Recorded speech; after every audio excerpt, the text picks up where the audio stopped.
the hardship, my whole life was hardship. And to some degree, I try and make sure my life retains some degree of hardship. I left America when I was around 9, and I lived in Luton until the age of 26-ish. But I was kickboxing, right? My fight gym was there, and I was fighting from there before I finally managed to get out. But I grew up in a council estate in Luton, and I am so thankful for it. The best possible thing that can happen to somebody is to be born broke and become rich. If you're born rich, life's terrible. If you're born broke and you stay broke, life's terrible. But to be born broke and become rich is a beautiful thing. Because truthfully, money really isn't all that interesting. What's interesting about money is thinking back to all the times you had no money. I love to go spend $25,000 for dinner, not because the money. $25,000 for dinner? All the time, yeah. The point is the food isn't worth it. And it's not worth 25 G's, but the whole fun of it is just thinking back to when you never had 25 grand in your life. I never had any money in my savings account. I was completely flat broke. So it's the juxtaposition that makes it interesting. There's no light without dark. So I love the fact that I was poor. Those are some of the, in some ways, they were some of the happiest times of my life. Life was simpler back when I was poor. I'm not going to buy into more money, more problems. I'm not going to say that being rich isn't fantastic, because it certainly is. However, when you're broke, you have a very simple, singular focus, which is what it should be, just to make more money. But now my focus is more spread out, because I really do not need to make more money. Many people out here, especially men, are not prepared for wealth. And when I say they're not prepared for wealth, they haven't been through the struggle that's going to allow them to become a man of caliber before they find money. They haven't done the running to the fish stall, running to the gym, getting punched in the face for money. They've never done that. So what happens when a 19-year-old kid catches a crypto pump on some junk like Shiba? Now he's a millionaire, fine. But a few things have happened. First, his ability to work hard has now been destroyed. He'll never work hard again, right? Because look how much money he made with blind luck. You think he's ever going to go out there and get a job and take a pay of 50 grand a year and really dedicate? Never. Even if he lost all that money, the only thing he could ever think to do is to just try and get another pump. Mm-hmm. He's a gambler now. He's effectively a gambler for the rest of his life. So his whole work ethic's been decimated. He has no caliber. He has no character, right? He's got money, but money is nothing more than an amplifier. Money doesn't change who you are. And the problem with most of these crypto dorks is that they were dorks and now they're rich dorks, but you're still a dork. Still a dork. Yeah, money is just an amplifier. I'll give you an example. Lambo pulls up. Yeah. Nerd gets out. Now he's a super nerd. Oh, some tech dork. He has a Lambo. Who gives a shit to nerd? Lambo pulls up. Big man gets out. Now he's a mafia boss. So my point is that they've missed so many lessons on the path to wealth that wealth used to teach. This is why women used to respect money so much, not just for the money, but you knew you were talking to an ambitious, connected, smart, intelligent man. Yeah. Now you can meet a man with money and he's none of them things. You think money makes you something? Money doesn't make you anything, especially not in the harsh reality of Earth.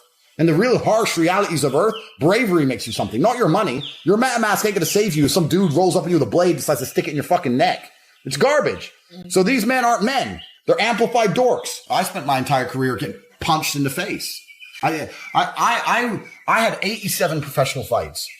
And for the majority of those fights, I didn't even make any money. It's a couple grand, maybe. I was flying around the world to fight some crazy Kazakh in Armenia for like 6-7 G's, coming out with my hand broken, my face busted up.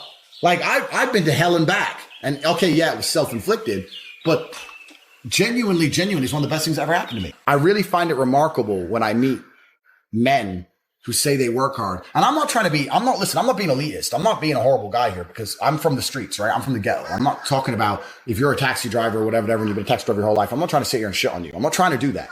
I'm saying that, especially if you're a younger man and you have access to the internet and you're paying attention to the things that are going on in the world and you do your studying and you're not hard to do some work, blah, blah, blah. If you're not afraid of work, I find it amazing there's guys out here who are still broke. Really? How can you be poor in the modern society that we live in? Like, there's money everywhere. There is. It's literally everywhere. Like, so when I see a dude and he's like, oh yeah, man, I'm broke. I just look at him and go, you're not trying hard enough. You're not trying hard enough. Yeah. You're simply not trying hard enough. I can do it from a single mother, effectively, from a Luton council estate to ultra high net worth individual.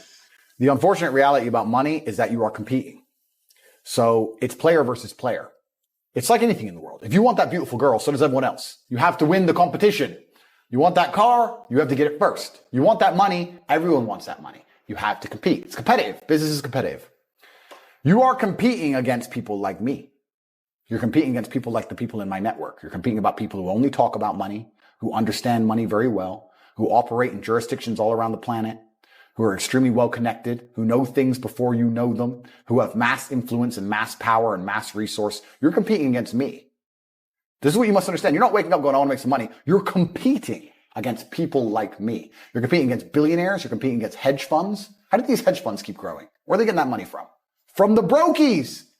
They're robbing you. They're robbing all the poor people from the pension fund. Dummy. That's where they get it from. This is who you're competing against. So the competition is absolutely and utterly fierce. Understanding that you're a man with a small pistol up against a mighty army. If you want to add a little bit of laziness on top, you're fucked. So when I say people are lazy, they go, I'm not lazy. I work hard every day. You work 8 hours a day? You work eight? The fuck? If I'm awake, I'm working. I'll be driving my Bugatti Chiron through Dubai, working. I'm texting at the same fucking time. I don't take a second off. I don't take a minute off. I don't relax. I don't rest. I don't stop. I don't chill. None. Ever. I'm either asleep or at work. That's it. You drive down a street in London, you're driving past trillions of dollars. There's money everywhere. It's all around us. When I was broke, I thought that the world was broke. I thought that there was no money. And then I got rich and realized that I was completely and utterly wrong. There's so much money. It's everywhere. If I go to try and buy a plane or a jet, they're always sold out. My yacht is a fucking 6-year waiting list. I want a Bugatti. They launch it. The email comes to my email address. 2 minutes later, gone. There's so much money. If I want a diamond watch or $1 million watch or $1 million Rolex, you can't get this stuff. There is so much money out there. Once you get to a certain echelon, you realize there's money fucking everywhere. So there's plenty of money in the world. People with no money are just not very good at taking it. So you need to start paying attention. I started off with a really basic, boring job. I was carrying boxes of ice in a fish market. I wasn't doing anything elaborate, but at least I was working. At least I was getting up at 5 a.m, running to work, working all day, running to the fight gym, fighting all night, running home. This is what I respect. This. I didn't have a car. Yeah. My family didn't have a car, right? It was literally just run. I used to run 9 miles a day to get places. So I had to get places. I just run. So I couldn't wear nice clothes because I get sweaty, right? So I was this guy who used to wear tracksuit, a t-shirt, take my t-shirt off so I didn't sweat too much and just run everywhere around Luton. You just see me, the crazy guy, just running. It was bad. Yeah, I grew up in a bad place. But I've always had, the point is I've always had that fire inside of me. I've always had that desire inside of me. I think every man is born with a masculine fire. I think it's certainly the reason why so many things in history happen. It's the reason why so many armies tried to conquer the land. Look, why? Why would the Romans wake up and look in a random direction and say, let's go over there, whoever's there is kill them? That's inside of men. There's something masculine about conquest, right? That fire has been dampened. It's been dampened by distraction and consumption and all these things. But for me, I think the fact that I was so broke, I couldn't really distract myself. I couldn't consume anything. I couldn't buy anything. So what do? It was either a life of crime or a life of punching people in the face and getting paid for it. So I chose to get paid. Women have a special type of energy around them. They're fascinating. They're wonderful in their own special way. And they make life beautiful. You're taking a walk on the beach. It's better with a woman. You're laying in the park looking up at the sky. It's better with a woman. You're at dinner. It's better with a woman. You're at a club with your male friends. You want women around. Women are the seasoning to life. Women have a special type of energy. And I love women.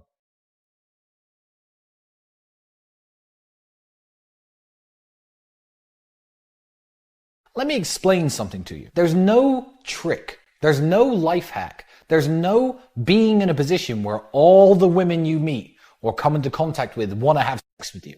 That doesn't exist for any man on the planet besides Brad Pitt and a few others. If you want to be an elite level player, you have to work at it. This is what I explain to everybody. Why is Floyd Mayweather the best boxer in the world? Why is Roger Federer the best tennis player in the world? Because they train and work and perfect their skills, and that's why they are the best in their field. I am exactly the same. I'm not some guy who women just all want and they chase me and message me on Instagram and want to come over to my house. No, I make a conscious effort every single day. I wake up, I plan, I make my moves like I'm on a chessboard, and I keep not only my 6 relationships going, but I have plenty of time to meet new women. A question I'm asked a lot is how do you meet women? So the key to approaches is to keep your number of approaches very, very low. Aim like a sniper, not a flamethrower. If you see a beautiful girl, you're in a high-end spot, you want to add her to your harem, you want to add her to your collection, even if you're in your local bar. She could be a beautiful barmaid. You make your one approach, you try to get her contact details, and you then work on that lead. Mass approaching every woman who you could talk to is the enemy of an elite playboy like myself, because you need the hours of the day. You need your hours in the day to work, to do business, to do other things that are important, that add to the lifestyle that attracts beautiful women. You can't afford to waste all your day walking around, walking up to girls, asking for their Facebooks, asking for their Instagrams, asking for their numbers. It's pathetic. You need to make your approaches when it's approaching time. You're out with your friends, you're at a nice restaurant, you see a group of girls, you're out at a nice bar, you see a girl by the bar, she catches your eye. Then you go over and you make your approach. I make no more than 2 or 3 approaches a week. Approaches my way is completely different, you see. I don't march around trying to get women to have sex with me by talking to them. I have built a lifestyle. I have built a life which puts me in contact with beautiful women. I'm around them. I'm in the best clubs. I'm in the best restaurants. I'm in the best bars. I'm in the best spots in the world. I'm flying all over the place. The highest level women in the world are not in your local mall, gentlemen. They're in some bar in Cannes or Monte Carlo. And if you're not there, you're not going to get them. Another way you can meet women is by having a group of women with you. Now, having a group of women with you in a town or city where these women are from, it acts like a magnet. If you have 3 or 4 girls from New York with you while you are in New York and you're taking them to the best clubs and the best bars and the best spots, the girls they know congregate around you. Having girls with you acts like a magnet. I do not go out with just men. I go out with women every single time. I don't care if they're my friends, my girlfriends, girls I'm sleeping with.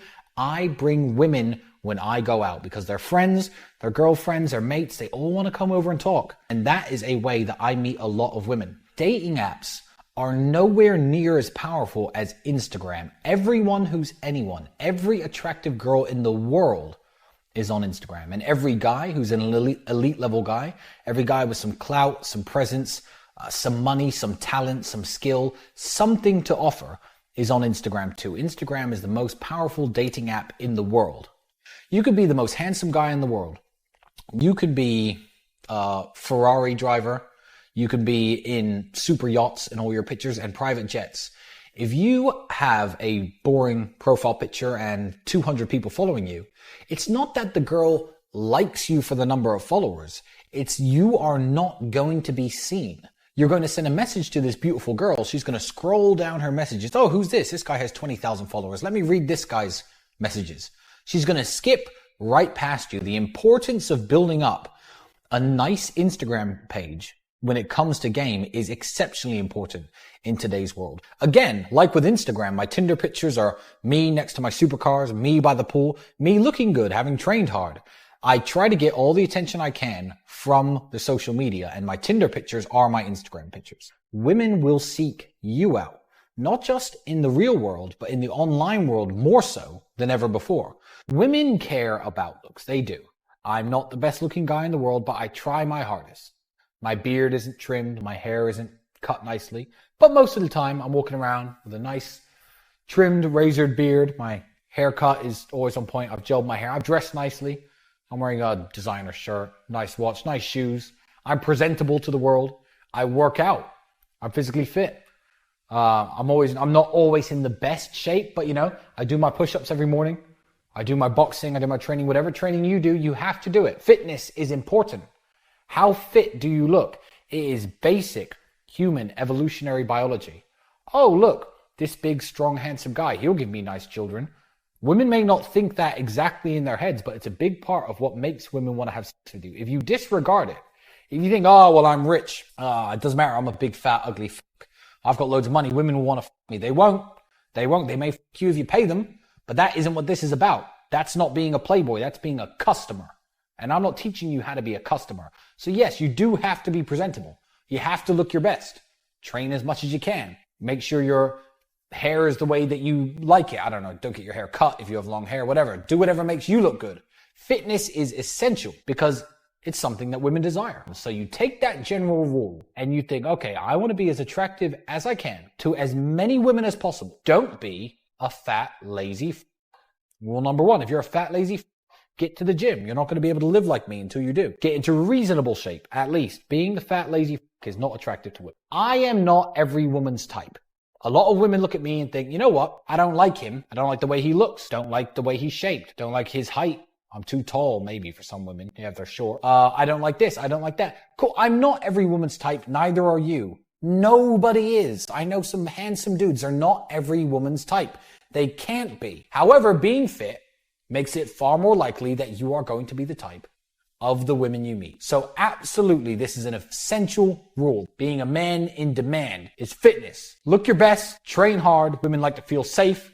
They like to feel protected. They like when you put your big arms around them. They like if you can pick them up. Women love that shit. Get to the gym. If I saw a beautiful woman sitting there at the mall sipping a coffee and I was dressed in, my beard was all messy. I had a hood up and I was in like sweatpants and shit. The confidence, you haven't maximized your own confidence, if you know what I'm saying. When you're dressed really, really well, you just had a fresh haircut, you feel like a different person. So it's how it makes you feel. Women will do their makeup and do their hair and put on a nice dress, and then their personality, you'll know when you hang out with them, seems different. Mm-hmm. They're more full of their confidence. They're more their natural self. Mm-hmm. People are much more likely to listen to what you have to say, and also makes you more memorable. People take you more seriously. People are more likely to stop and listen to what you have to say. So also it burns you into people's minds and memories much more. When you are dressed very well, you aren't in a place, you become the place. You become part of the ambiance of the place. You're also doing your part to add to the aesthetics of a nice location. Now, when it comes to dating, I know what some of you think. Women love money. No. Women love fun, and fun costs money. If you're broke, you're not going to get as many women. Why? You don't pay the women. I don't give women money. Good girls don't care if you have money. They're not going to ask you for money. But if you don't have any money, all you can do is invite them to your apartment. Money is important because money facilitates fun. You can take a girl out in your nice car. That's fun for her. I have a fully stocked bar in my cigar lounge in my house. They can come here, they can have some drinks. Money facilitates fun. So when it comes to dating, yes, you need money. Trying to impress a woman with a supercar doesn't work.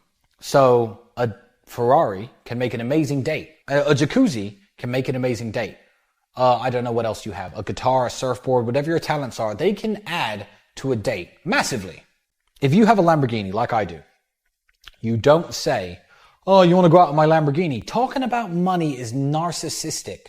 Talking about money is not attractive when it's one-on-one with a female. It's not cool. What you just say is, let's go for a drive. You take her for a drive, then you're in the Lamborghini. All it is a extra surprise on top of things. Never approach a girl and say, hi, I have a Lamborghini. Would you like to come for a drive with me? Never say, here, come to my house and I'm going to play the guitar and sing a song for you. That sounds gay. However, if you have your guitar on display in your room and you take her back to your house and she sees your guitar and goes, oh, play me something. Okay, you know what? Cool, I'll play you a little something. They already know who you are. They like you enough to meet you. Cool, everything else is a bonus on top. If they're meeting you, you don't have to say, oh, I could play the guitar and I have a Ferrari and I have a jet ski at my lake house. But if they want to meet you, hang out with them. First have coffee. Then add these things in. They're just bonuses, things that are going to make her smile, things that are going to excite her, and things that are going to lock her in to you even further than she's already invested. Women chase excellence. Women don't necessarily want someone who's rich or someone who's smart. They want someone who's excellent. The top tier men in the world, you could take someone like Floyd Mayweather, who can't read, and he's 5'5", but he's the best in the world at boxing. That means he's an excellent man, and women chase after that. So there's no real rule to women. I would say that women chase excellence, and you have to work on every single aspect of yourself if you want to attract a large plethora of women. The one mistake guys make that elite level players do not is they text too much. Let me explain to you. It's a very simple mathematical problem. If I spend 3 or 4 hours a day talking to a girl on WhatsApp, how many girls can I maintain that level of conversation with? 2, 3. I need to be talking to 15 girls at a time. And I have all my girls filed in my phone. I need to talk to all of them all the time. How do I do it? A few messages a day. Every 2 hours, I'll open WhatsApp. I'll reply to every single girl. Another 2 hours passes. I'll reply to every single girl. It's only a couple minutes every 2 hours. You don't lock yourself down into huge conversations. If you are talking on text about her interests, what she likes doing, why are you single, her life story, where any of this shit is date material. You want to be sitting at a dinner table or sitting at a coffee bar having that conversation. She's met you. She finds you moderately attractive. At least she gave you her contact details. The whole text game is aiming at closing a date. Hey, how are you? It was good to see you the other night. Continue with your business. A couple hours passed. She's replied, yeah, it was really good. It was a really night out. You know, I'd like to see you again and get to know you a bit better. You free tomorrow? Let's go for coffee. Boom. That's it. That's all you need. The goal is simple. Make sure it's all orientated to getting her on a date. What kind of food you like? Perfectly okay question. Oh, I like this. I like that. Oh, you like Japanese food? That's cool. I know a really great Japanese restaurant in town. Have you ever been to this? Yeah, it's my favorite restaurant. Okay. I'll take you there tomorrow. Or no, I've never been there. Oh, you got to try it. I'll take you there tomorrow. When you're maintaining relationships like I am and your time is limited, you have to be sure not to burn your time. I call it burning time. You're with your girlfriend for 3 hours. All you have is 3 hours. Netflix? No! So I'm telling you, porn, masturbation, throw them out the window. You want to be an elite level playboy? Be a fucking man. You don't get sex for one day? Cool, you'll live. Do 50 press-ups before you go to sleep. Go out the next day hungrier. It's easy for me to just spend time, burn the hours watching Netflix, but she will not be as happy. Guys, Tiger Woods isn't the best golf player in the world because he sits on his couch watching Netflix. Muhammad Ali was not the best heavyweight boxer of all time because he sat on his couch watching TV. You want to be an elite level playboy, you want to collect these women, then you have to keep them happy. Do not engage in pointless arguments and do not engage in pointless conversation. If you have a relationship, if you're going to get caught cheating, don't let it be with some girl who lives in California that you're flirting with online for no reason. It makes you look like a simp. Do not burn your hours cheating on your girlfriend emotionally with girls far away, with girls you haven't got a chance with girls with boyfriends who don't take you seriously. Don't waste your time with this stuff, man. There are some times where I've been talking to a girl for maybe a month and we have our second date or first date. Mm-hmm. And I'm like, you know what, this one's in the bag. And it gets to 11 o'clock and she's like, you know what, I'm going to have to get up early tomorrow. I should really get a taxi home. I'm the least pushy man. There's nothing attractive about being pushy because you don't understand her. Maybe she's on her period. It's that time of the month and she thinks, you know what, I'd love to fuck Tristan, but I'm just not going to do that tonight in his house. I'd be embarrassed. I'd be ashamed. Me being pushy is just going to undo the month of hard work that I've done being charming and being nice and being kind because I'm not getting laid. So, first circumstance, you don't go home with her. Yeah, always be a gentleman. Don't worry, let me get you a taxi home because why would you burn the hard work you've done and not bother setting up a second date? But it's not just that. I would just rather be nice. Right. Being a gentleman is very, very important. There doesn't have to be a winner. When you're going on a date with a woman and you're looking to sleep with her and she's looking to have a good time, you could both go home happy. Most guys are looking for a quick fix. You're looking for a secret, something I'm going to tell you, a magic word, a spell, an incantation that's going to make you be surrounded with women who want to have sex with you all the time. It doesn't exist. It does not exist. It is a recipe. It's a recipe which includes lots of hard work. And this is something I call being a man in demand, or the 5 F's. Got 5 F's. They are fitness, finance, fun, free time, the F word. Those are the 5 F's. And that is the recipe of what makes you a man who women want to. The most important part of dating when you are an elite playboy is something that you guys probably wouldn't guess. It is time management. Time management is the key to dating multiple women, to having a harem of women. You have to manage your time.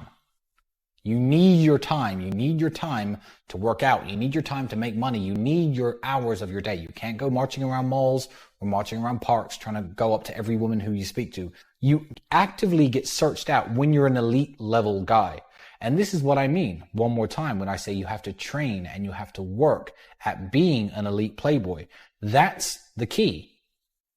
So, if you're not being scouted out, if you're not being hunted, if you're not being searched for, what exactly are you missing? Guys, stand up, look down. Can you see your No, then you're too fat. Lose some weight. Women care about looks too. I'm not the best looking guy in the world, sure, but I make an effort. I try. I work out. I get into shape. All these women wouldn't like me as much if I was 20 pounds heavier or 30 pounds heavier. Of course they wouldn't.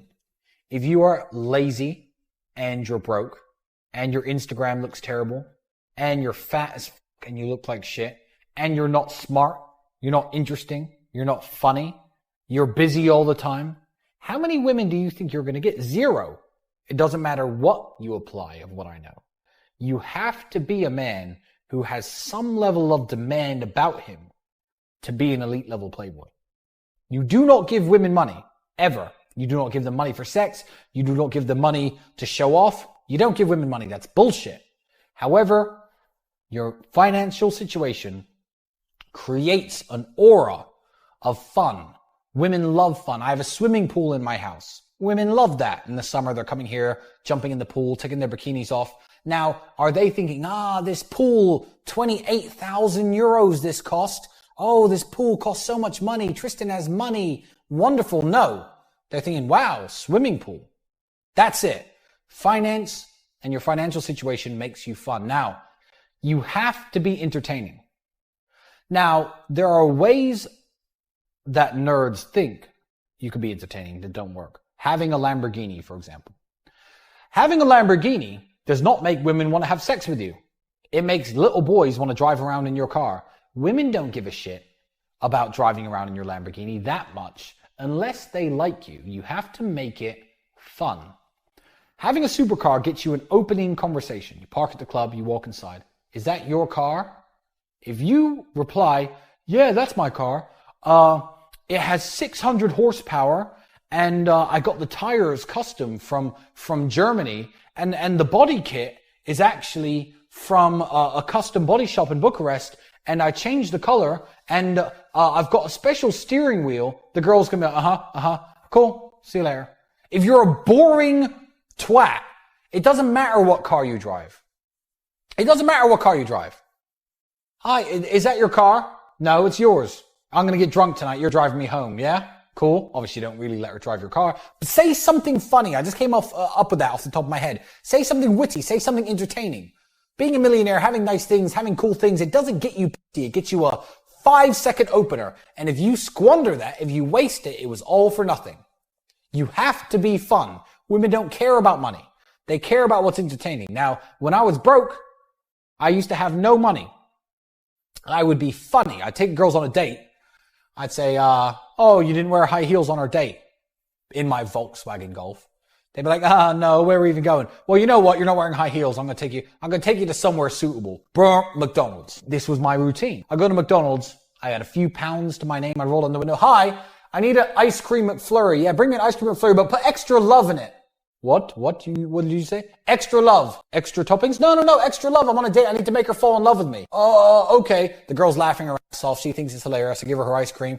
Is it working? Are you in love with me yet? Why'd you take me to McDonald's? Well, you weren't wearing high shoes. Ha ha ha. I didn't have any money. Make them laugh. Make them enjoy their time with you. And this is what I said about dating earlier. You have to implant yourselves in their mind. Wow, I had a wonderful time. That could be on her mind for 2 days while you're f***ing your girlfriends and you're f***ing other women. That could be on her mind all week while she's working. Maybe she's busy and she can't wait to see you again. You have to be fun. Fun is important. Now, this is very subjective. It varies from man to man. I don't know where you are. I don't know where you live. I don't know who you are. I don't know what you know. I don't know who you know. But you know how to have fun in your own city, I'm sure, or your own town. You know how to show a girl a good time. Don't be boring. That is essential. And if you're a boring guy, work on it. If you're broke, work on it. If you're unfit, work on it. Women are wonderful and they're good for so much more than just. Women are the single greatest thing and the best thing in the world, and they're the best thing about life. And if you have a simplistic caveman mindset where you think, I just need these girls, I need to have sex with all these girls, I think you're going to miss out on it. And I know I covered this earlier in the podcast, but there's so many amazing things about women. And I think that women need men and men need women.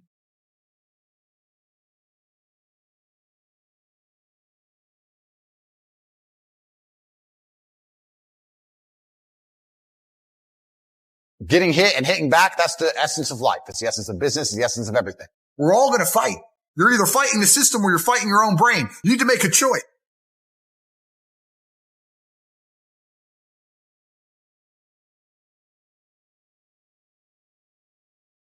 The whole reason God put men on this planet is to suffer. And the best men are the ones who suffered the most. I wouldn't be top G if I didn't suffer more than anyone else.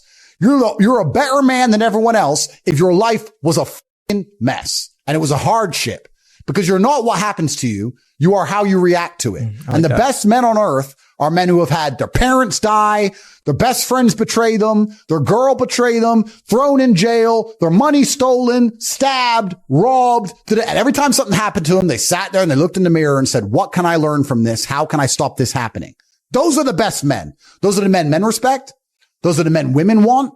Why do women love scars? Look, they tried to kill him and they can't. That's why I want him. The best men suffered. You find a man who's never been through suffering and nobody gives a shit about him. Men don't like him and women don't like him. Men are no good without it. I don't know what's happened to men in the world today. They have none of this fire.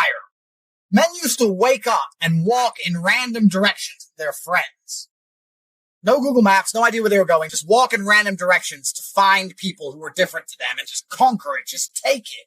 Savages.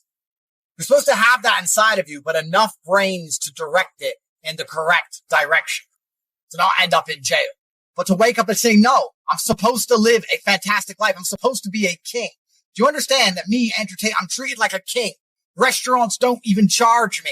Oh, Mr. Tate, thank you for coming for free. I don't make reservations. I turn up. I can take anyone's girl off the table. I'm a king. How do you live as anything less? You know, I've done it. Doesn't that bother you? I say these things and there's two kinds of people. People who get angry and they're like, yeah, I need to live like that because I'm only going to live once. And then there's people who hard code. They just code. Oh, yeah, well, you know what? You're an idiot because it's from some anon account. The code person never get anywhere. Any of you with a brain should just be angry. Like, my car costs more than your life, your house, everything. And it's not even all about money. It's about the fact that, to me, the car is nothing. It's like, whatever, cheap, quick, whatever. Who cares? I want one. To you, it's a dream that will never come true. I don't know where the savagery in men has gone. It needs to come back, and it needs to come back in the correct direction. Anger is an extremely powerful motivating force. You should be angry. Too angry to sleep, too angry to be lazy. You don't struggle with motivation when you're angry. When you're furious, you're very motivated. Anyone who knows me will tell you, if I'm awake, I'm working. I'm awake, I'm working. From the second I wake up, I'm on my laptop to the second I go to sleep. First thing I do when I wake up is check my phone. First thing I do is I work. And if I even do anything fun, I kill all the fun because I make it work. Oh, we have to film it. Oh, get this, need this scene. Filming having fun is not having fun ever. So I make it work. So I only enjoy work. I like to work because I like to feel proud of myself. I don't want to be happy. I want to feel proud of myself. So I rest when I sleep. Sure. If I'm ultimately tired and need a few extra hours in bed every once in a while, yeah. Okay, I'll do that. But I never just have a day. Tristan, back me up. Have I ever said I need a day where I just need a day off? Have you ever heard me say I need a day off? No. Ever. Like I work all the time. I think I've always understood that you can outwork people. Yes. You can truly outwork people, and you can outwork a lot of things about yourself as well. You can outwork a lot of negative emotions. You can outwork a lot of problems in your mind. Like people sit and say, oh, I'm unhappy or I'm sad. You don't have time. How do you find the time in the day to sit around thinking about being sad? Like, you have shit to do. Like I don't have time to sit around and contemplate how I feel because I'm busy. So how do you even have time for that? I've had people sit and give me long trotes on how they feel. And I'm like, where did you even come up with this shit? How long have you been sitting around just thinking about nothing? I don't have time for it. A plane defies gravity with speed. Momentum. That's all it does. If a plane stops moving forward, what happens? It falls down, right? So if you can do the same thing with yourself and your mentality and your problems and everyone else around you, you can outwork everybody. So I've always understood outwork people. And I also think that it's very easy to work hard and win when you're already winning. It's hard to get there. It starts off harder. It's harder to find a way to make money and work all the time and deal with all the bullshit and be at the bottom of whatever industry you're in and not have any reputation, whatever. But if I were to say to all of you right now, for every minute you body spar, you get $1,000. I guarantee we'd still be out there right now sparring. Everyone would be like, all right. So like, once you get to the point, like in my position where I know if I put the time in, I'm going to win, then how can I stop now? Why do some men do what they do? Why did Elon decide to put rockets in space instead of just retire? He was rich after PayPal. It's valid Why? statement. That's fair. Why did Alexander the Great need all that land? Why did men go to the Antarctic to try and cross the icy, barren, empty plains and freeze to death to just be the first men who did it? Why do that? You can't even put it on Facebook back then. Who gives a shit? Some men are built different, sir. Some men want to do it because it hasn't been done. And that is the reason why. They do not need much more motivation than the fact they will be first. There isn't much motivation to get on a rocket and be the first man on the moon because the probability is you're going to die or get stuck up there and never make it back. Or even if you do go and you do come back, half the people on earth won't believe you went at all. So why would you do that unless you're just that kind of guy? The fact that you will say to me, but it puts a target on your head shows me that God will never, ever give you my position of influence because along the way, you will have so many chances to be a which you will take, which will prevent you from ever getting to my echelon of capability and influence and power.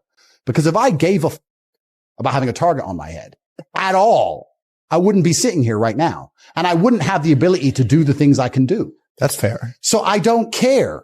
I'm doing it because it must be done.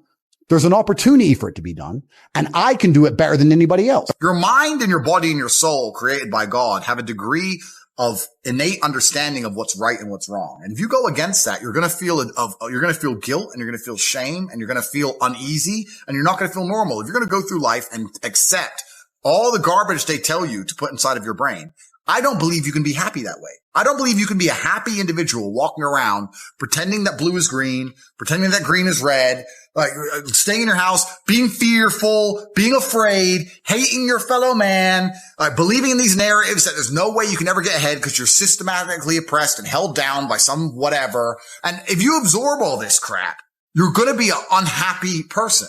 So I think that either your mind is right and you're happy and you're resisting against the matrix, or you're an unhappy person who's absorbed the matrix programming and you're resisting against yourself. We're all going to fight.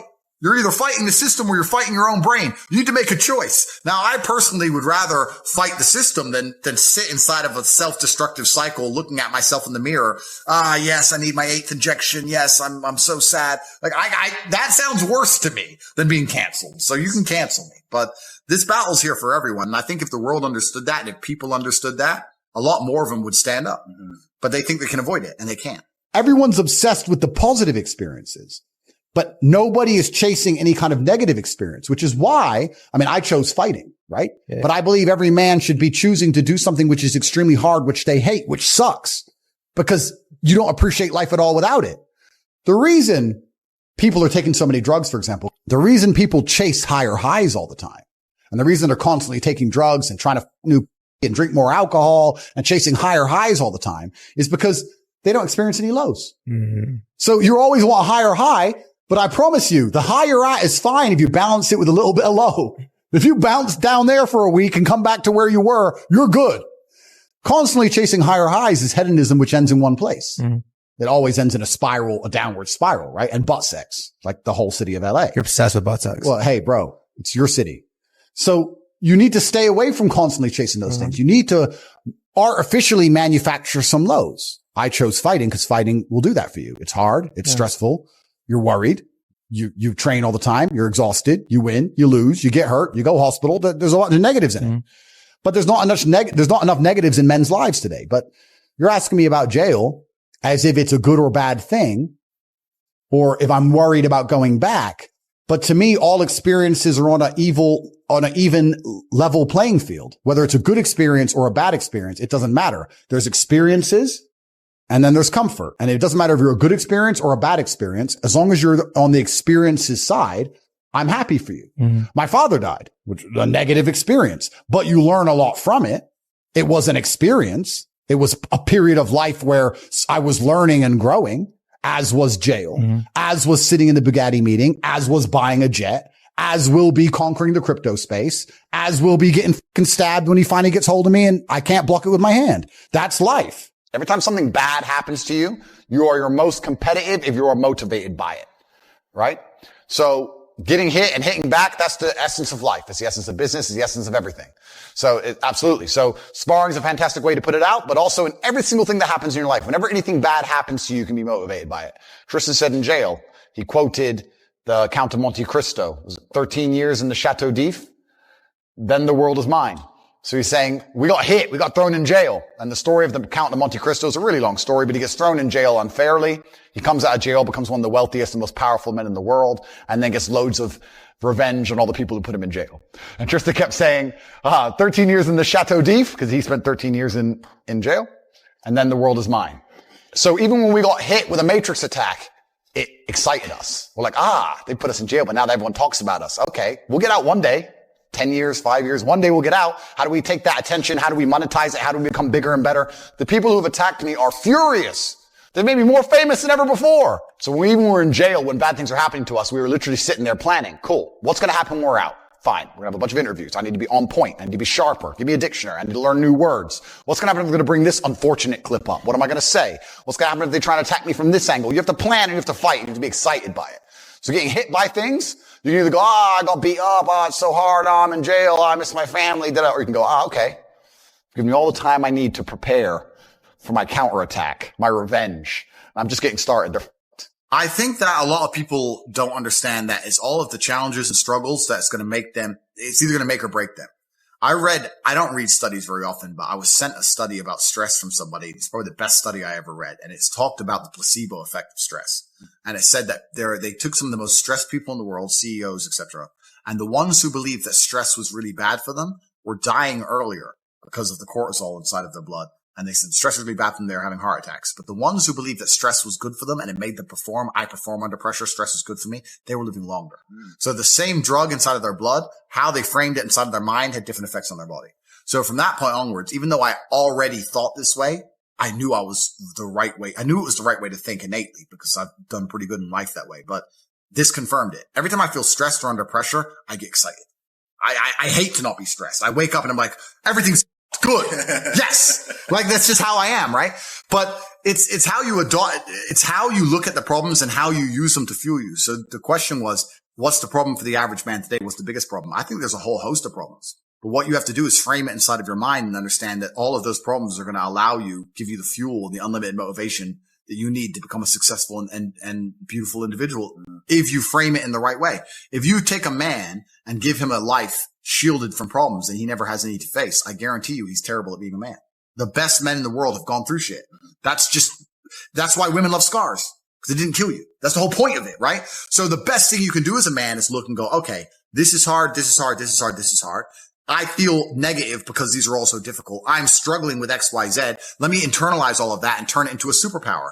Let me become genuinely uncomfortable with my situation in life and go and fix things. Because like I said, the universe is absolutely and utterly very giving. And if you truly hated being in the position you were in, you wouldn't be there very long. Yeah. So I think that the number one problem with the world today and the biggest problem that men face isn't the problems themselves. It's just the way that they are been taught to mentally frame issues. People think when bad things happen to them that somehow they're a victim to the universe and bad things only happen to me and this is so terrible. And they don't understand that bad things happen to everybody. And the most successful person you know had all those probably, maybe even worse, at least the same bad things happened to them. They just framed it differently and used it. That's the difference. So I'm happy for all of it. Jail, matrix attacks, everything. But I just look around me at all these other men. They have no savagery about them. There's no conqueror spirit, nothing. Genghis Khan had the whole world and still wanted more. As did the Romans, as did the British. Like the days of old, nothing was enough. The world was not enough. All of it. Everything. That's how I function. I see people like, oh yeah, you know, I've got a BMW. Nobody gives a shit. Nobody cares. I could buy 100 new cars today and I still would be like, should have bought 101. You can be very happy and also extremely discontent. I know my life is perfect objectively. I'm realistic to know that I've got one of the best experiences on the planet. I understand that. But I'm also waking up every day on fire to get more, which is how I got here in the first place. Lacking motivation is just lacking the basic masculine essence of a conquest. It means you were born to be conquered. Because you're either conquering or you're conquered. There's no in-betweens in this reality. You're either going to end up a peon in someone else's empire, or you're going to forge your own. Or you can unite with a band of brothers and be a knight or a nobleman within a brotherhood, which is genuinely conquering Earth. Or Tristan, he'll say, oh, Andrew's the top G, fine. But I am the number 2 in command of a huge, vastly wealthy empire. I just don't understand. And I'm saying this randomly as I'm driving. I just look into the cars of people around me and they're just so cucked. I don't understand how they're living these existences. And even worse, if you're that cucked, if you're that happy with the baseline medium, if you're that happy with the norm, you can't compete against the outliers. Outliers are always going to wake up and say, I'd rather lose everything than not have everything. I can't live this mediocre existence. I'd rather lose everything I have in pursuit. Get rich or die trying. How can you outcompete that man? His mind is there. He's ready for all eventualities, for exceptionalism, an exceptional reality. If you ever find yourself struggling with motivation, you need to understand that you're broken as a man. Men don't struggle with motivation. That's one thing men don't struggle with. Because a man is never happy. He's never content. He's constantly looking to conquer and take over and get more and more and more. Why did Christopher Columbus get on a boat? I don't know. You tell me. Maybe he should have just sat at home with his money, getting jobs, having sex, and no, have kids. Don't take any risks. Don't put a target on your head. Why do that? You could just have sex and stay home. You could have sat around having a degenerate hedonistic life and nobody would fucking remember his name. Or perhaps he thought, fuck it, I'm going to risk my life and do something different. The target on my head doesn't cross my mind. I don't care. If you're going to work. If you're going to chill, then chill. You don't want to be a dim light that's half on. You want to do one or the other. Now, I find chilling and relaxing, I guess this is my personality, it makes it easy, extremely stressful. There's nothing more stressful for me than trying to not do my work. Because if I'm not doing my work, then I'm thinking about the work I'm supposed to do, and I'm more stressed than doing the work. So everyone goes, Andrew, you need to just chill. I'm like, that sounds terrible. That sounds like the most stressful situation to be in. So all I want to do is work, right? But if you're going to do something, you should be doing your absolute best at it. What's the point in doing anything if you're not going to do your best at it? Right? And it's amazing how things can translate, right? If you do your best in one thing, it's not only the fact that the way you do one thing is the way you do everything, but if you do your best in one thing, it can radiate out across your entire life. That's the greatest thing about being a man. As a man, when you upgrade your life and you become a better man, by extension, you automatically improve the lives of all of your friends, of your woman, of your children, of your community, of your country. We radiate. It's amazing. You can put a little bit more effort in bed with your girlfriend, make her a little bit happier. She'll then cook your breakfast, gives you a little bit extra time to work. Before you know it, you got a Bugatti. Boom. That's how I got mine. But putting in that extra effort pays off, dividends. And you can look at it spiritually. You can be philosophical about it and say that God rewards people who try hard. That's how I like to see it. God is literally looking at all of us, no matter which God you believe in, and he's saying, all these people I've created, who's thankful? Right? Because any one of us could have lost our eyesight to bacteria at age 2. Any one of us. And we didn't. So he's saying, who's thankful enough for what they have that they're trying their absolute best with it all of the time? Because if you do that, he's like, I like this guy. I like him. He's cool. Give him blessings. Give him something. It's amazing what comes your way. And I'm going to be honest with you. I'm extremely difficult on myself. And I will say right now, the only thing I've really tried my best at is to stay out of jail. And that's not because I'm afraid of jail. That's because I know my haters are going to seethe when I walk. That's my motivation. If someone were to say to me, Andrew, if you make an extra $1 or if you throw an extra punch, endless blessings will come your way, it would be disingenuous for me to sit and say I couldn't do that. For me, what I decide what's true and what isn't is the things that allow me to become most competitive. Depression is not real because that allows me to become more competitive.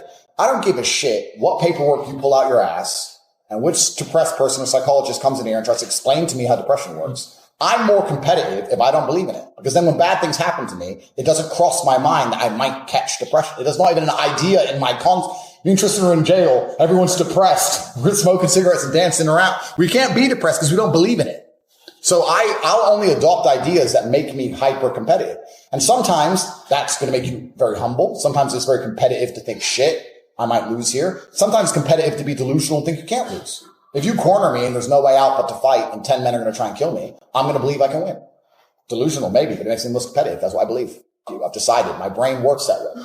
Which mindset is the most competitive? Which mindset is the most useful to me right now? Which emotion is the most useful to me? I change emotions. We can all change our emotions if we really want to. You could all think yourself sad. You could all think yourself happy. Everyone can do it, but people take too long to do it. You need 10 minutes. Get good at it. Give yourself a few seconds. And then you have to decide which emotion puts me in the most competitive state right now. And you'll often find that happy is not one you choose very often. It's not a competitive emotion to be happy. Oh, I'm happy. Then you don't get shit done. I like to feel proud all the time. I like to feel, proud is certainly my favorite default emotion. I like to be proud of what I've done and who I am and what I have. Proud is what I always revert to, which allows me to be competitive. I don't have time to think anything that isn't competitive. Anything that makes me non-competitive to me is not true. So I know exactly what you're saying. I could argue that there are universal truths to the universe, and there are. But if we're going to accept the mind frame that we all live in our own truth, which I guess is the way the world's going, then your truth needs to be, okay, which mindset, which belief makes me the most competitive, fearsome individual? And then you should adopt that, and then you should be as successful as humanly possible.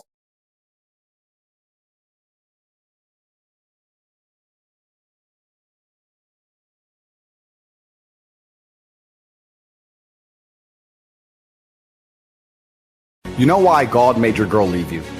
Because he wanted to show you that you ain't shit. Women aren't going to respect men who don't respect themselves. You're not going to sit there without working hard and say, well, I'm a man, so you have to listen. That's fantasy tradcon bullshit. That's not real. You have to be about it, right? You need a purpose. People need to need you alive. If you're the kind of man who everyone's life can function perfectly fine if you get struck by lightning, then you're not going to feel happy. You're going to feel happy when you realize that people need you. And for them to need you, you have to be useful and you have to be competent.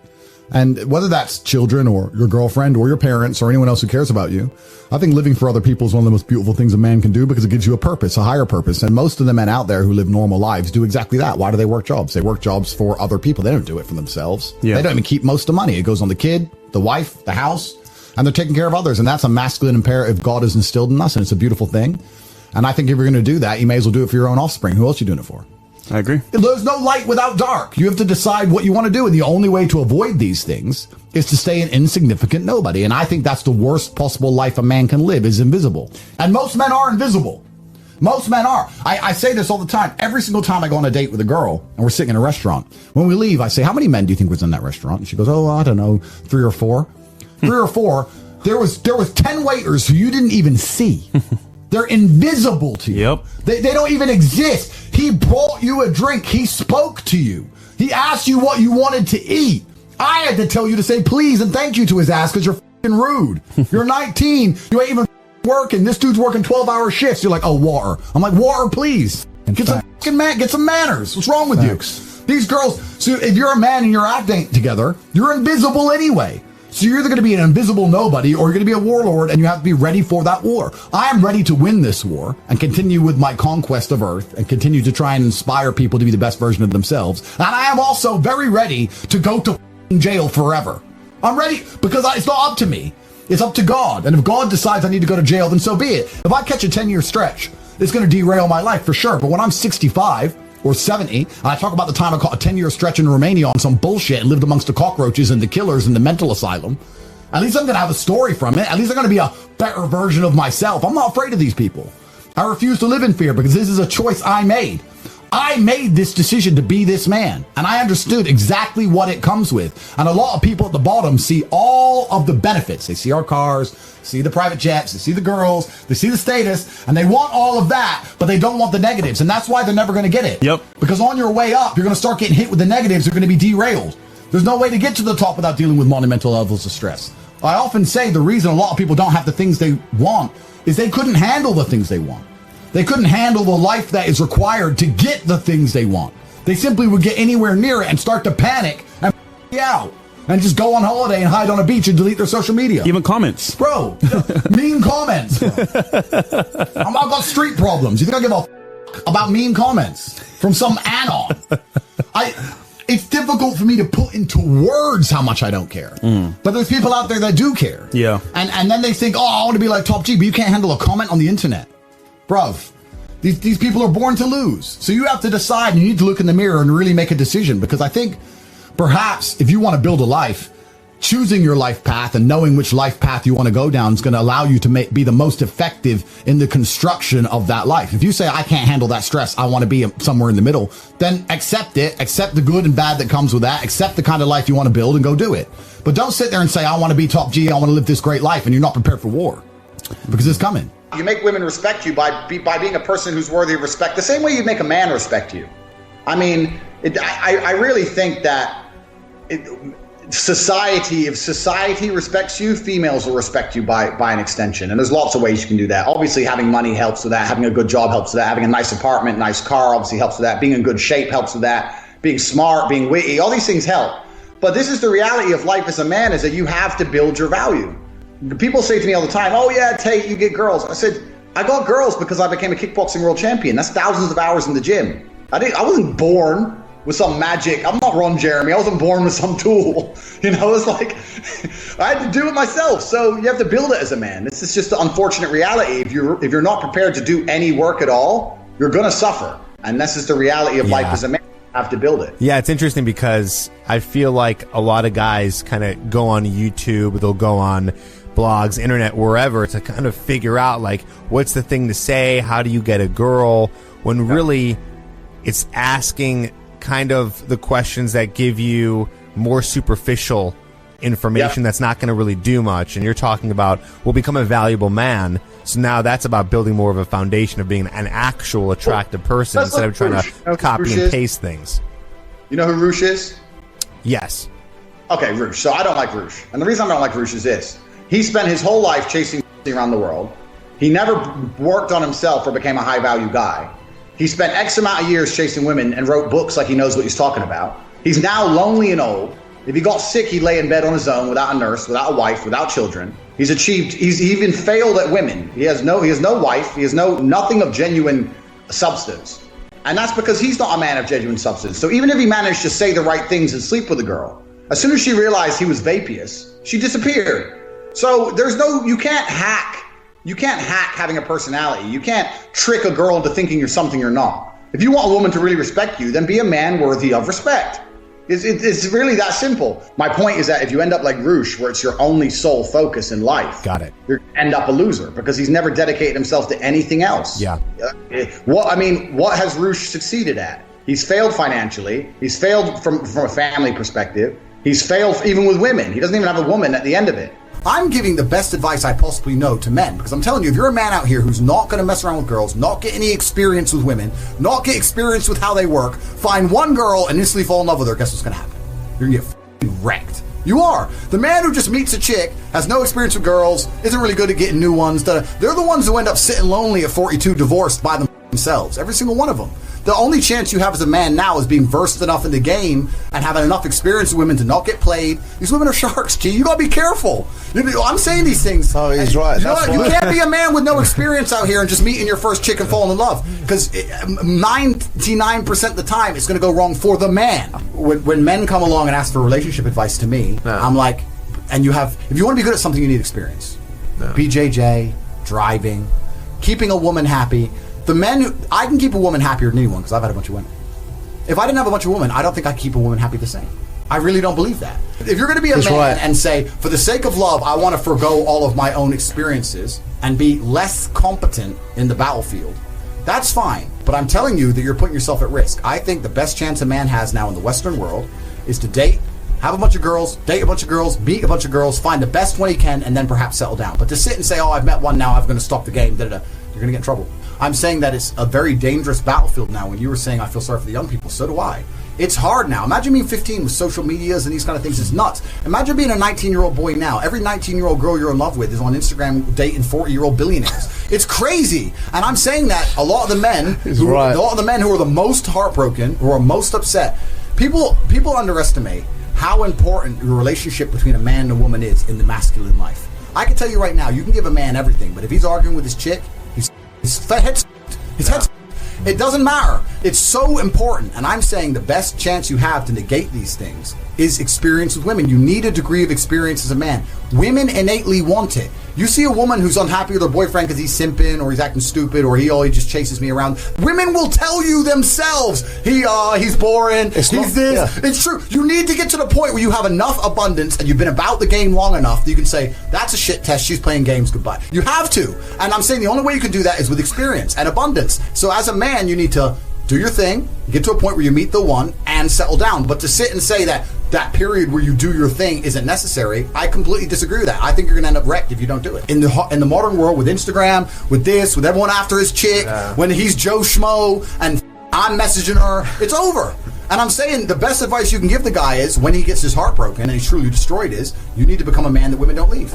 So you gotta get in the gym, and you gotta get more important, and you gotta get more women, and you just gotta become that guy. There's no other way to do it. Yeah. You can have anything you want. Universe is super giving. You want a Ferrari, you can have it. You want that bitch, you can have her.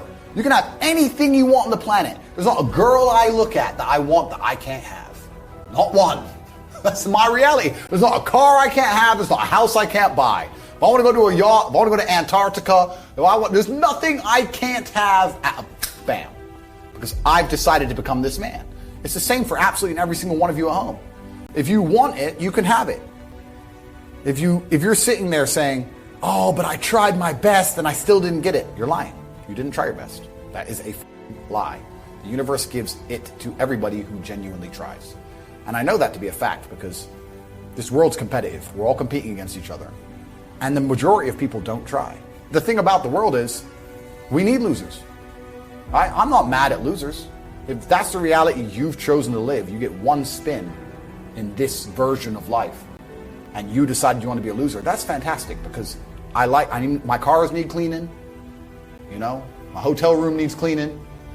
I have a party with all these beautiful women that's a bit of a mess. Please, go pick it up. Somebody needs to do that shit. I ain't gonna do it. If I had to walk into a hotel room and clean up after some other man's party, I guarantee you I'd do whatever it took to become rich so I didn't have to do that shit anymore. But you want to do that for 20 years? Thanks, friend. Someone's got to flip the burgers. Someone has to make the fries. I want a Happy Meal now and again. But I don't feel sorry for you people because you deserve it because it's the decision you made. You made that decision. If you're sitting at home and you say, I don't want to be a loser, you know what to do. I told you how to escape the matrix. It's actually very interesting, the masculine experience, because I like to believe that most men on the planet have lived a semi-similar timeline. Even me, Lord of Earth, Top G, the most interesting, compendious, smart, funny, tall, strong, and brilliant human to possibly ever live, has been through a very similar timeline to a worm like you. And it's quite an interesting thing. Yes, you are a worm. Be quiet. Listen. You're a worm! Shut up! It's very interesting that all of us as men experience a very similar human paradigm. And that is that most men are born and you're not important. And then you go to school and you fall in love with some girl in school and she someone else. And then you realize that all the 19-year-olds you want when you're 19 are with older dudes because they have cars or whatever. And you go through this experience of getting your heart broken and losing your girlfriend, et cetera, et cetera. And many men latch on to some average bitch or accept they're going to have their heart broken forever. But some men decide to become so big and important and strong and irreplaceable that they never have to suffer heartbreak again. Because every man deals with heartbreak and deals with sadness, but how you use that energy is the differentiator between humans, right? You are feeling the same pain that many men have felt. I, as a man, every man out there has had his heart broken and understands how difficult it is as a man. We all know how hard it is to see the girl you love getting plowed. Yeah, to getting plowed by someone else like you have to deal with now. You can log into our OnlyFans and see it. But wow. It's true. It's boy, girl. That's why she started the account. But the difference between me and you and perhaps some of the other men out there is that certain men take that anguish and take that sadness and understand that energy could not be destroyed. It can only be converted and use it to build themselves into a man of absolute standing and power, as opposed to sitting around off like you just told me you do. You are a waste. You are wasting your energy. Heartbreak is unlimited motivation. If I was heartbroken, it's been a very long time, but if I was heartbroken, I'd be in the gym every morning. I'd be a beast. I'd be running. I'd be working. I couldn't sleep. I'd be an absolute animal. And you're heartbroken. And what are you doing? Cut off like a f***ing dumbass. You're right. Of course I'm right. So I understand very, very well heartbreak. Every man does. This is what's so amazing about the masculine experience. Even the top G and a worm have lived a very similar-ish timeline. The difference is, as a man, you must build yourself into a man of credibility, which means to build yourself into a man of standing, we all start in a fairly similar position. I became me through tedious, arduous, difficult, never-ending work. You are wasting your time. And by the time you finally realize I'm right, you're going to be too old for anyone to give a shit. Because at your age, how old are you again? 20-something? 22. 22. At 22, I could split the earth's core. You should be so strong. You know why God made your girl leave you? Because he wanted to show you that you ain't shit. He wanted to show you that you are human and you're fallible and that you're very replaceable. So he decided to make you fall in love with a girl, and he decided to make her leave you to show you that you are a dead. Now it is your job to look at the board, understand what's happened, say, I understand, God, I deserve that. I'm glad she left me and I'm sad because I am a dead, and do something about it. Because if you refuse, if you ignore God's message, next time you fall in love with a bitch, guess what he's going to do? What? He's going to make her leave you to remind you once again that you are a dead. Every single man out here, if you're upset that your girl's leaving you, God is reminding you that you aren't worth shit. You need to get up and work so hard that even in the eyes of God, he is proud of you. God loves his creations, which show him their true potential and beauty. By getting up and trying your absolute best and becoming a man of moral standing, he will reward you and bless you endlessly. If you continue to be a dead, God will remind you you're a dead. So God just broke your heart on purpose to show you that the way you're living your life and the man you are simply are not good enough. What have you changed since? Nothing. Nothing. You think God's going to forgive you for no reason? You think God's going to go, oh, that little Aiden, it's fine. He hasn't learned his lesson. He hasn't changed. He isn't even trying very hard. He's not up early in the gym. He ain't doing nothing. It's fine. Let's just let him fall in love and let's make sure the girl doesn't f someone else on OnlyFans this time. No, sir. This is going to repeat endlessly. It's a cycle that will not change until you take the message from God and become the man you're supposed to be. You must stop being a Aiden. Okay. You deserve this. You deserve what's happened to you. You deserve how you feel. All of it. And I've heard some stupid advice from a bunch of other people. I don't want to say names. I had some guy with a blue check mark message me on Twitter, and he's like, look, I'm trying to find a girl who understands to behave right, and I'm trying to find a girl who's done the self-work and is introspective and has been to therapy and understands. I was like, bro, I don't know what planet you're on. You can't even get a girl who's hot. Let alone a girl who's hot and been to therapy and is going to listen to a dork like you. Yeah. That's the reason girls aren't listening to you, is because you're a nerd. Yep. Right? That's the reality of it. If you want a good relationship, you're going to have to build a good relationship. And females aren't stupid. You know, for you to be authoritarian, for them to look it up to you with authority, you have to show some competence. They're not going to completely bend over and comply with you just because you have a, and that's what this tradcon crap is. This idea that, well, I'm a man, she's a woman, so she obeys me no matter what. Most of you men aren't men. Yeah. And that's why she doesn't listen to you. Because I'm telling you, if you meet a woman who's half good and you're the big G, she'll behave. And the truth is, as a man, a woman doesn't even have to like you. She doesn't even have to love you. But if she respects you, she's always going to be around. And this is why if I love a woman with all my heart and she goes, I want to leave, the first thing I'm going to say is, pack. Because if I say anything else, she's not going to respect me. Like if oh, please stay. I'll say, look, I don't want you to leave. I would like you to stay. But if you're going to talk shit and threaten me, you get the fuck out of my house. Like I've had women leave me, but I've never had a woman not respect me. And that's why I can hit up any ex I've ever had. And I know they'll reply because they respect me on a base level. So why do they respect me? Because I respect myself. So I will never sacrifice my self-respect. I guess that's the bottom line. It doesn't matter if I love you.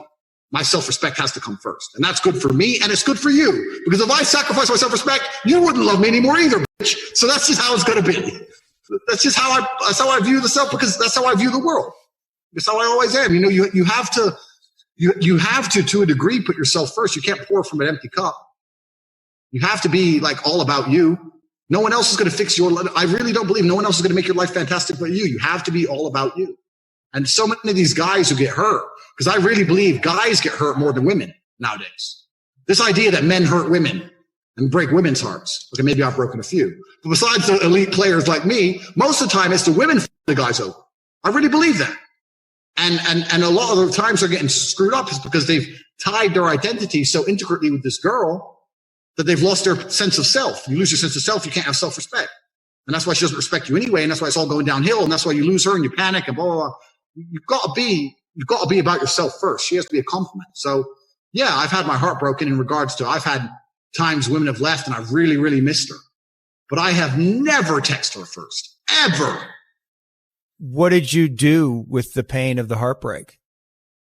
I did the same thing I do if my heart wasn't broken. I got up. I went in the gym. I lifted a bunch of weights. I got in my fast car. I drove down the road looking sexy as bought a Starbucks and made some money. It doesn't matter. How I feel has no bearing on how I live my life. That as a man, we're born with absolutely zero value. We can build ourselves into what we want to be. I get people messaging me all the time like, hey, Tate, you have this money. When I was young, I wanted to be the big, strong fighter with money. I'm exactly what I wanted to be. I decided I wanted to be James Bond. And I got as close as I possibly could. You get to build your own character. If you want to be a rapper, you get to go be a rapper. If you want to be a gunslinging cowboy building steel buildings, you get to be Waller. You can do anything you want to be. I'm exactly what I always wanted to be. I wanted to be a fighter. I wanted to be rich. I wanted to be big. I wanted to be semi-intimidating to a degree. I wanted to be connected. I wanted to be like a mob boss from a video game. I made all of that come true. As a man, you can decide exactly what you want to be. So if you're a dork, guess what you decided to be? You decided to be a nerd. And then you're going to sit there as a dork and say, why are the big G's got all the... That was your decision, my friend. You have to fill up those buckets that Justin Waller's talking about. You have to go fill them up. And women, we're talking about respect. Women aren't going to respect men who don't respect themselves. You're not going to sit there without working hard and say, well, I'm a man, so you have to listen. That's fantasy tradcon bullshit. That's not real. You have to be about it, right? So get out there and do it.